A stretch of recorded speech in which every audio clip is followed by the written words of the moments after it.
time for a review.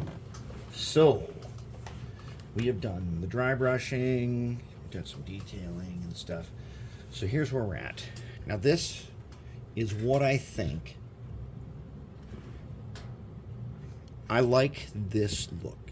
It is not as stark as the other UP models I've looked at online. And it represents a locomotive nicely that has been in service but is well maintained, and that was important.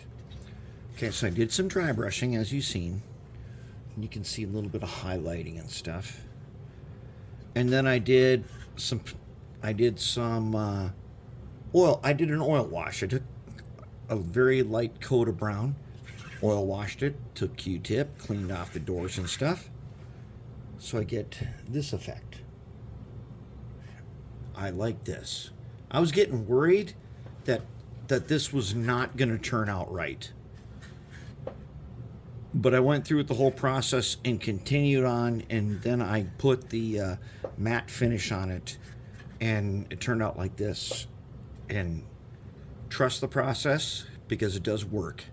And I think this represents a good locomotive that is well maintained. Been out on the road, done some work. And it is not overly weathered. It's a little bit weathered, but it's not over the top. And same with the Southern Pacific one. This is a tough one. So I did a black oil wash on this and some panel lining and stuff.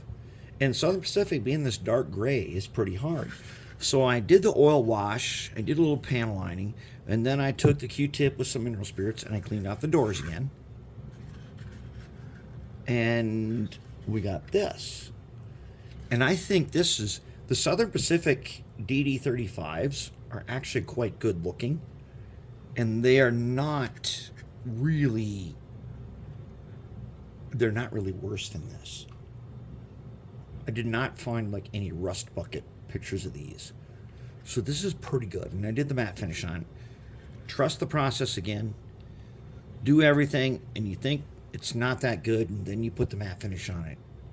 And somehow it turns out, because one of the things you can see now is the Southern Pacific lettering stands out much better than before. And then let's take a look at that S. See how that S has the line down through the middle and the O? That's an important detail that really makes it stand out. And what it is that that's where the doors open. So there should be a little cut there. And that is not found when you do if you just keep it as it is. And this side, it's even a little more muted, but still, we got the effect of doors opening and closing. So these guys turned out pretty good. Now, what about the trucks? Okay, the Southern Pacific trucks are really hard. And still, I have blackened in those holes again. And I've repainted it gray again. And it's not bad. If it's underneath the side frame and stuff, it's going to be really good.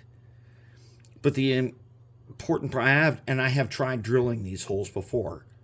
But a round drill, none of these holes are round. So blackening them in, it makes a huge difference. Now I'm going to put the little red dot in all these. And I only saw that on like 2 different photos.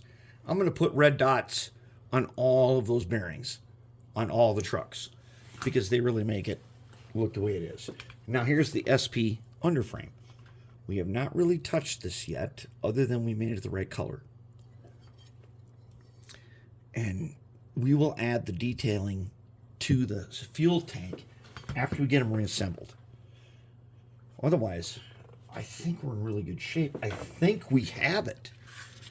I think this is, I wouldn't want to modify this further, because, gosh, with the handrails on here, and the handrails are not going to be weathered, with the handrails on here, it's going to really stand out. Same with the SP. It's going to really stand out. And with clean handrails, the locomotives themselves are not going to look as weathered as they are right here. They're going to look a little bit cleaner. That's what we want, and that's where we're at. Coming up, we got to put them trucks together and do some wiring.